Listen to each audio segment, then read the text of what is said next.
பாரதியார் கைது செய்யப்படுவார் தெரிஞ்சதுக்கு அப்புறம் உடனே பாண்டிச்சேரியில் போய் பதுங்கிறாரு. கைது செய்வதற்கு முன்னாலேயே 10 ஆண்டுகள் பாண்டிச்சேரியில் இருக்கிறார் பாரதியார். 10 ஆண்டுகளில் ஒரே ஒரு முறை கூட பிரெஞ்சு அரசாங்கத்துக்கு உட்பட்டு இருக்கும்போது கூட வெள்ளை அரசுக்கு எதிராக ஒண்ணுமே அவர் எழுதல, கைது உத்தரவு இருப்பதனால. அப்ப பாண்டிச்சேரி அவர் என்ன பண்ணாருன்னு பாத்தீங்கன்னா, பாண்டிச்சேரியில் இருக்கும்போது தான் ஆன்மீகம் சம்பந்தமான தேடல்களையும், அங்கதான் குயில் பாட்டு எழுதுறாரு, அங்கதான் கண்ணன் பத்தி எழுதுறாரு, அங்கதான் பாஞ்சாலி சபதம் எழுதுறாரு, அங்கதான் பகவத்கீதையும் மொழிபெயர்க்கிறார்.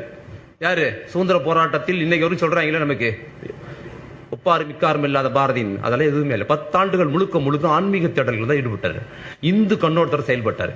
அதுக்கப்புறம் நம்மள வெள்ளை அரசு மறந்துருப்பான் அப்படின்னு நினைச்சு கடலூர் போகும்போது கைதாயிடுறாரு. கைதானதுக்கு பிற்பாடு பாரதியார் இதே போன்ற ஒரு மன்னிப்பு இடத்தில் தான் வெளியே வர்றாரு. வெளியே வந்ததுக்கு பிற்பாடு எப்படி சவார்கார் கடைசி வரைக்கும் உண்மையா வெள்ளை அரசுக்கு இருந்தாரோ அது போன்ற ஒரு உண்மையாக பாரதியார் கடைசி வரைக்கும் வெள்ளை அரசுக்கு உண்மையா இருக்கிறார். எப்படி சவார்கார் வெளியே வந்ததுக்கு அப்புறம் சுதந்திர போராட்ட பிரிட்டிஷ் அரசுக்கு எதிராக ஈடுபடாம என்ன பண்ணாருன்னு பாத்தீங்கன்னா, காந்திக்கு எதிராக இஸ்லாமியர்கள் அரசியல் பண்ணுவதுதான் சவார்கரோட அரசியல். பாரதியோட அரசியல் என்னன்னு பாத்தீங்கன்னா இந்து கண்ணோட்டம்.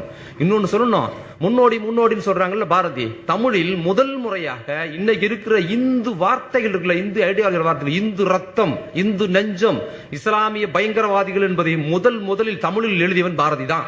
1911 எழுதியிருக்காங்க.